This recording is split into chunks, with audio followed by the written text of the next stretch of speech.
कराची के सर से तूफान टल गया। बाइपर जॉय आज केटी बंदर और भारतीय गुजरात की साहिली पट्टी से टकराएगा। तूफान केटी बंदर से 240 किलोमीटर दूर, 30 फुट बुलंद लहरें, 180 किलोमीटर फी घंटा की तूफानी झक्कड़। मुतासरा साहिल पर 8 से 12 फुट तक बुलंद लहरें उठेंगी। सिंध और बलूचिस्तान की साहिली पट्टी पर शदीद तुग़यानी और 6 फुट तक लहरें बुलंद होंगी। सिंध से 67,000 अफराद की महफूज मकाम पर मुंतकली। गोलारची के 25 देहात डूब गए। केटी बंदर और गिरदोनवा के देहात में पानी दाखिल। और माड़ा में भी तुग़यानी, पानी शहर में दाखिल, कई घर डूब गए। लंगर अंदाज छोटी कश्तियों को ताकतवर लहरें बहा ले गईं। कराची में हॉक्स बे और रेड़ी गोट पर लहरें बेकाबू, पानी सड़क पर आ गया। चाइना पोर्ट पर भी समंदर की लहरें बुलंद होना शुरू। साहिली पट्टी पर हिफाजती इक़दाम सख्त।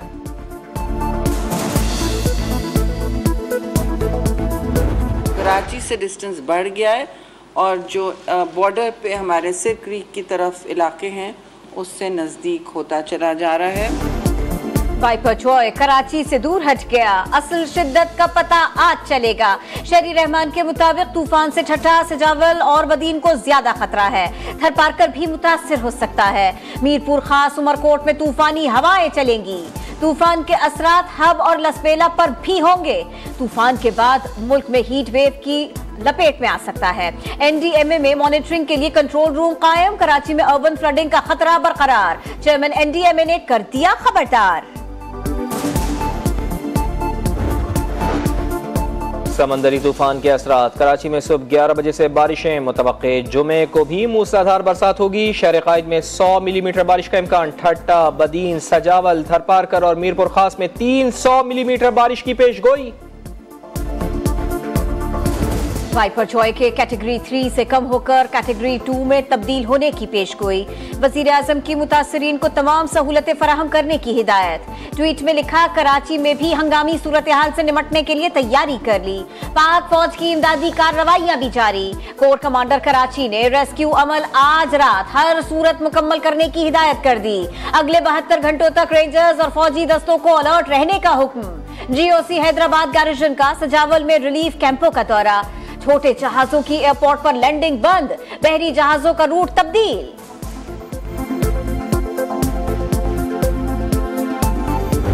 लोग 2-2, 3-3 जो है वो वजीर आजम खा गए हैं, हजम कर गए, डकार भी नहीं लिया, फांसी लगा दिया, पीछे मुड़ के भी नहीं देखा, किसी ने माजरत भी नहीं की, तारीख से भी नहीं माफी मांगी। हमारे यहाँ पे 7 वाला दारा है, 16 लाख रुपया तनख्वाह लेते हैं। 7 गाड़ियां भी हैं, 7 गार्ड भी हैं, 7 ट्रैफिक भी खड़ी हो जाती है, 7 तड़ियां लगाती हैं, इसी इदारे को तड़ियां लगाते हैं। 3 वजीर आजम खा गए, डकार तक न ली, फांसी लगाई और तारीख से माफी तक न मांगी। 16-16 लाख तनख्वाह लेने वाले पड़ोस की इमारत में बैठते हैं, पार्लियामेंट को तड़ियां लगाते हैं। ख्वाजा आसिफ का कौमी असेंबली में धुआंधार खिताब। बोले, मुल्क को एक ही खतरा है और वो है मईशत का। मुल्क का बाल बाल कर्ज में जकड़ा है।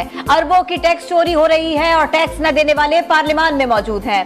ख्वाजा आसिफ ने कहा, जिस सांप को हमने दूध पिलाया उसने 9 मई को इस कौम को डसा और कहता है मेरे साथ ज्यादती हुई।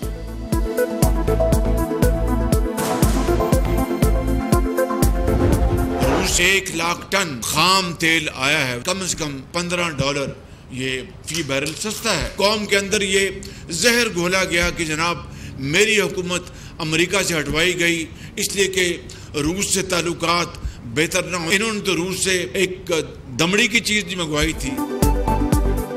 हमें ताने देने वाले कौम को तकसीम करते रहे। रूस से हम तेल लाए जो आलमी मंडी के मुकाबले में सस्ता है। वजीर आजम मियां शहबाज शरीफ बोले, पिछली हुकूमत ने मईशत का बेड़ा गर्क कर दिया। दिन रात झूठा प्रोपेगेंडा होगा तो कौन सरमायाकारी करेगा। कराची का मेयर कौन होगा, फैसला आज होगा। मुर्तजा वहाब और हाफिज नईमुर रहमान मद्दे मुकाबिल। पोलिंग का मकाम तब्दील KMC हॉल के बजाय आर्ट्स काउंसिल ऑडिटोरियम में होगी। पोलिंग स्टेशन में मौजूद अहल वोटर्स की अक्सरियत की बुनियाद पर कामयाबी का फैसला होगा। हैदराबाद और सक्खर में पीपल्स पार्टी के मेयर और डिप्टी मेयर बिला मुकाबला मुंतखब हो गए। नजरसानी के आईनी तकाजे हैं, अपील में नहीं बदला जा सकता। मुल्क ट्रांजिशन के दौर से गुजर रहा है, शिकायत के बजाय सब्र से काम लेना होगा। Review of judgment act case में सुप्रीम कोर्ट के रिमार्क्स। अटॉर्नी जनरल से दलाइल तलब, चीफ जस्टिस ने रिमार्क्स दिए। 184(3) का दायरा कम करना है तो खुशामदीद, लेकिन आईनी तरमीम से करें। देख रहे हैं कि आप पार्लियामेंट रिव्यूज को बढ़ा सकती है।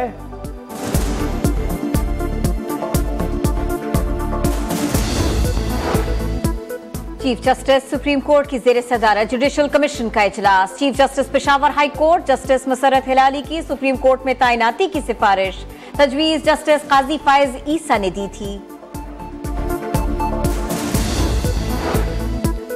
मिलिट्री कोर्ट्स में मुल्जिमान का शफाफ ट्रायल और आला अदालतों में अपील का हक होगा। वजीर कानून आजम नज़ीर तारड़ कहते हैं 9 मई के वाक़यात में मुलव्वस किसी खातून का केस फौजी अदालत को नहीं भेजा गया। फसादात में मुलव्वस मजीद 3280 अफराद की शनाख्त, 1767 गिरफ्तार, दीगर की गिरफ्तारी के लिए कोशिशें। पाकिस्तान और IMF में डेडलॉक बरकरार। एग्जीक्यूटिव बोर्ड के शेड्यूल में पाकिस्तान का नाम शामिल नहीं। IMF ने बिजली मजीद महंगी करने का मुतालिबा कर दिया। गर्दिशी कर्जों पर तहफ़्फ़ुज़ात। आयशा गौस पाशा मुआहिदे के लिए पुरुमीद, कहती हैं एग्जीक्यूटिव बोर्ड का इजलास किसी भी वक्त बुलाया जा सकता है। रूसी जहाज से खाम तेल की मुंतकली का अमल मुकम्मल हो गया। KPT के मुताबिक टैंक स्टोरेज की गुंजाइश के बाइस खाम तेल की मुंतकली की रफ्तार कम रखी गई थी। रूस से दूसरा तेल बरदार जहाज आइंदा हफ्ते कराची बंदरगाह पहुंचेगा। चमन में पाक अफगान बॉर्डर के करीब CTD बलोचिस्तान की बड़ी कार्रवाई। फायरिंग के तबादले में खुदकुश बमबार समेत 4 दहशतगर्द हलाक। असलहा बरामद। मारे गए दहशतगर्द सिक्योरिटी फोर्सेस पर हमलों में मुलव्विस थे। कराची में डकैती की बड़ी वारदात। खैबान बुखारी कमर्शियल में मोटरसाइकिल सवार 3 मुल्जिमान शहरी से 3 करोड़ रुपए लूट कर फरार। पुलिस के मुताबिक वारदात मशकूक है, मजीद तहकीकात कर रहे हैं। वाइपर जॉय के कैटेगरी 3 से कम होकर कैटेगरी 2 में तब्दील होने की पेशगोई। वजीर आजम की मुतासरीन को तमाम सहूलतें फराहम करने की हिदायत। ट्वीट में लिखा, कराची में भी हंगामी सूरत हाल से निमटने के लिए तैयारी कर ली। पाक फौज की इमदादी कार्रवाइयां भी जारी। कोर कमांडर कराची ने रेस्क्यू अमल आज रात हर सूरत मुकम्मल करने की हिदायत कर दी। अगले 72 घंटों तक रेंजर्स और फौजी दस्तों को अलर्ट रहने का हुक्म। GOC हैदराबाद गार्निशन का सजावल में रिलीफ कैंपों का दौरा।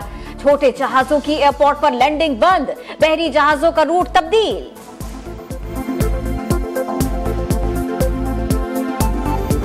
लोग 2-2, 3-3 जो है वो वजीर आजम खा गए हैं, हजम कर गए, डकार भी नहीं लिया, फांसी लगा दिया, पीछे मुड़ के भी नहीं देखा, किसी ने माजरत भी नहीं की, तारीख से भी नहीं माफी मांगी। हमारे यहाँ पे 7 वाला दारा है, 16 लाख रुपए तनख्वाह लेते हैं, 7 गाड़ियां भी हैं, 7 गार्ड भी हैं, 7 ट्रैफिक भी खड़ी हो जाती है, 7 तड़ियां लगाती हैं, इसी इदारे को तड़ियां लगाते हैं। 3 वजीर आजम खा गए, डकार तक न ली, फांसी लगाई और तारीख से माफी तक न मांगी। 16-16 लाख तनख्वाह लेने वाले पड़ोस की इमारत में बैठते हैं, पार्लियामेंट को तड़ियां लगाते हैं। ख्वाजा आसिफ का कौमी असेंबली में धुआंधार खिताब, बोले मुल्क को एक ही खतरा है और वो है मईशत का। मुल्क का बाल बाल कर्ज में जकड़ा है, अरबों की टैक्स चोरी हो रही है और टैक्स न देने वाले पार्लियामान में मौजूद हैं। ख्वाजा आसिफ ने कहा, जिस सांप को हमने दूध पिलाया उसने 9 मई को इस कौम को डसा और कहता है मेरे साथ ज्यादती हुई।